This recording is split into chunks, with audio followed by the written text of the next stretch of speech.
Mister prime minister, mister busy prime minister, mister मन की बात प्राइम मिनिस्टर, आप क्या चाहते हैं? आप मुझे ख़त्म करना चाहते हैं? आप मुझे कभी ख़त्म नहीं कर सकते, नेवर एवर। हम डरते नहीं हैं, हम मरने के लिए तैयार हैं। जो डरते हैं वो मरते हैं और जो लड़ते हैं वो जीतते हैं। हम करेंगे, लड़ेंगे और जीतेंगे। ये सारी बातें ममता बनर्जी ने नरेंद्र मोदी से कही हैं, आप भी देखें। Mister prime minister, mister busy prime minister, mister मन की बात prime minister, what you want to finish me? Can you do it? Never and ever. इसको पॉलिटिकल वेंडेटा नहीं कहेगा तो क्या कहेगा? जस्टिस तो अब नहीं दे सका। इनजस्टिस के लिए आप ब्यूरोक्रेसी को खत्म करने चाहता है क्या? डराने चाहता है?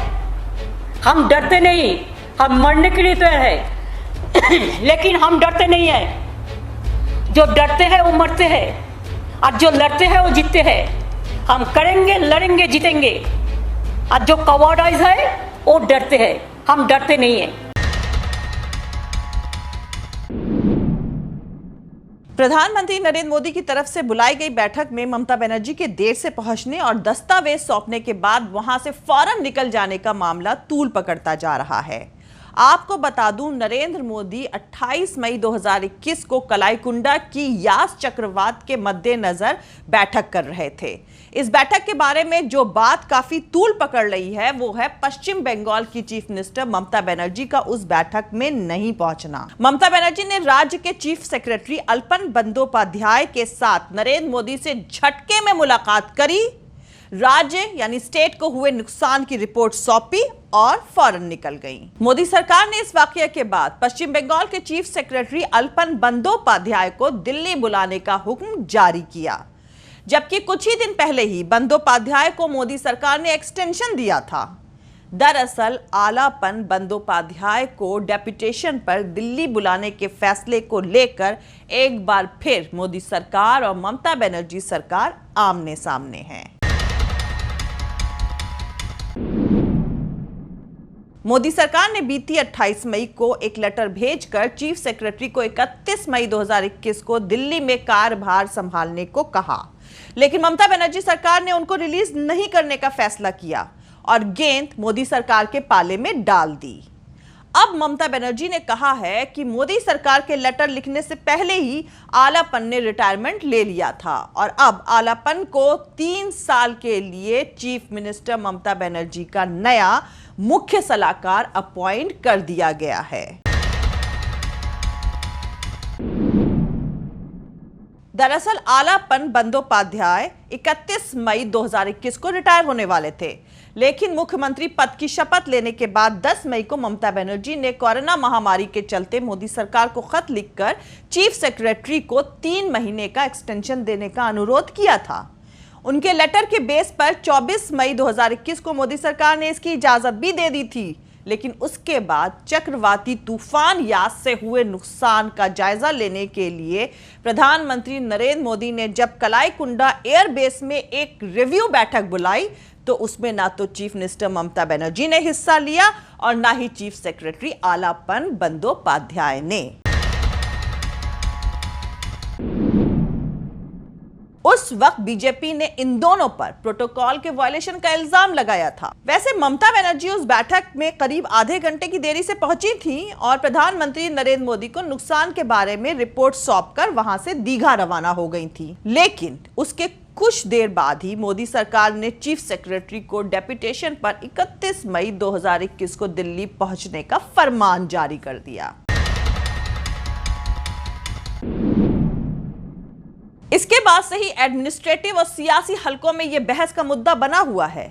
हालांकि बीजेपी ने इससे यह कहते हुए पल्ला झाड़ लिया था कि यह एडमिनिस्ट्रेटिव मामला है, लेकिन बीजेपी ने ममता बनर्जी और चीफ सेक्रेटरी पर प्रोटोकॉल का वायलेशन करने और प्रधानमंत्री नरेंद्र मोदी की इंसल्ट यानी उनका अपमान करने का इल्जाम लगाया है। पर ममता बनर्जी ने इसे बदले की कार्रवाई करार कर दिया है और कई एक्स IAS ऑफिसर्स ने भी इसकी टाइमिंग पर सवाल उठाते हुए इसे बदले की कार्रवाई बताया है। हालांकि अगले दिन अपनी प्रेस कॉन्फ्रेंस में ममता बनर्जी ने अपने देर से पहुंचने और बैठक में हिस्सा न लेने की वजह को साफ किया। उन्होंने कहा कि यह प्रधानमंत्री और मुख्यमंत्री की बैठक नहीं थी, इसमें राज्यपाल यानी गवर्नर और विपक्ष के नेता शुभेंदु अधिकारी को भी बुलाया गया था, इसलिए उन्होंने इसमें हिस्सा नहीं लिया। मोदी सरकार पर बदले की सियासत का इल्जाम लगाते हुए चीफ मिनिस्टर ममता बनर्जी ने कहा कि आप अपनी हार पचा नहीं पा रहे हैं, आपने पहले दिन से हमारे लिए मुश्किलें खड़ी करनी शुरू कर दी।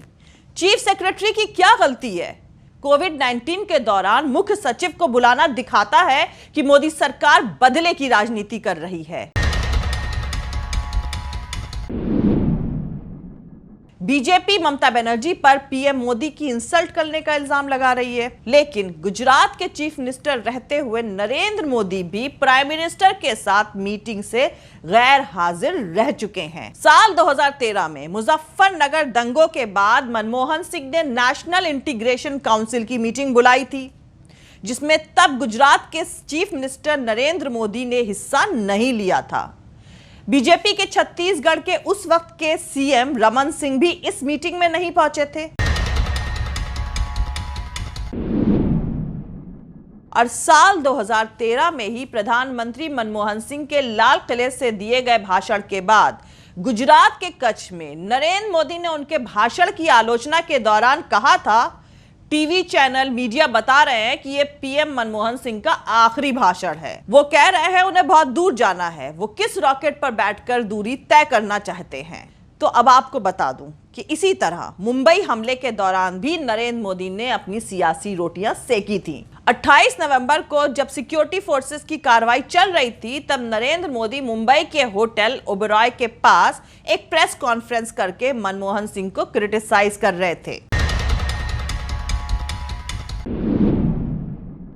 वैसे नरेंद्र मोदी के प्राइम मिनिस्टर बनने के बाद जो नीति रणनीति अपनाई गई है, उसमें यह बात साफ साफ झलकती है कि जिन स्टेट्स यानी जिन राज्यों में बीजेपी की हार होती है, वहां के नेता की इमेज को खराब किया जाता है।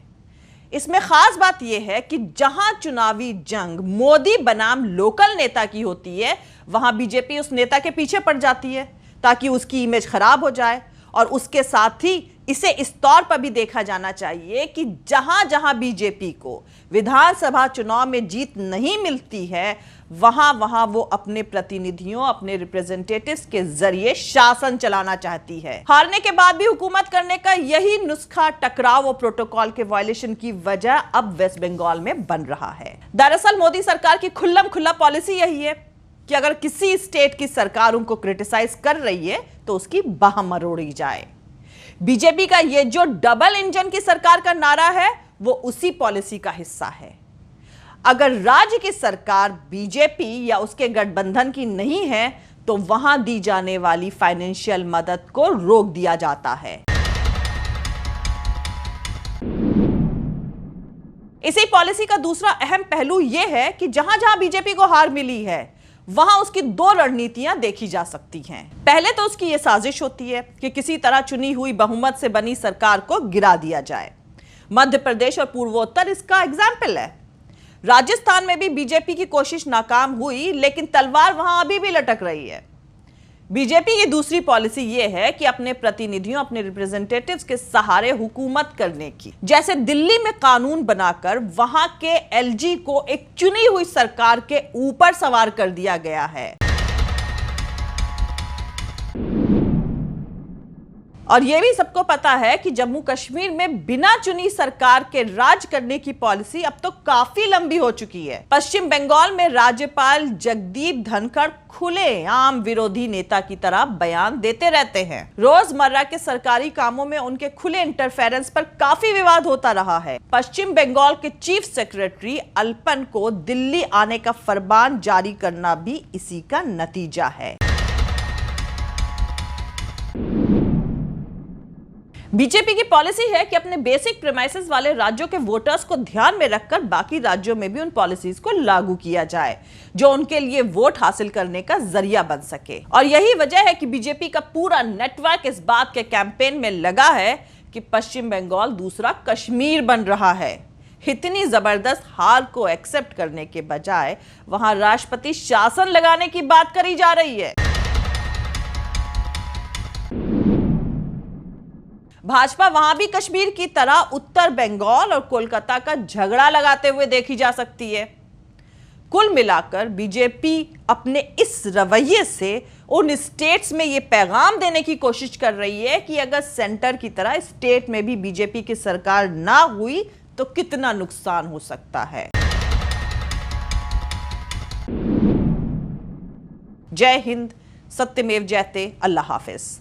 दोस्तों, हमारा पूरा वीडियो दूसरे और वीडियोस देखने के लिए हमारे YouTube channel political Tamasha with doctor Arshi को सब्सक्राइब करके वहां पे लगी बेल आइकॉन को जरूर दबा दें ताकि आपको हमारे आने वाले हर वीडियो की अपडेट्स मिलती रहे। और दोस्तों, अगर आपको हमारा काम पसंद आता है, हमारे वीडियोस पसंद आते हैं तो www.patreon.com/dr अर्शी खान पर जाकर डोनेट करके आप हमारे काम को सपोर्ट कर सकते हैं। दोस्तों, अगर आपको हमारा वीडियो पसंद आता है तो लाइक और शेयर करना हरगिज नहीं भूलें। आप हमें फॉलो भी कर सकते हैं हमारे ट्विटर, इंस्टाग्राम और फेसबुक पेज पर। मेरा ट्विटर हैंडल है @अर्शी अजीज खान। थैंक यू, मिलते हैं अगले वीडियो में।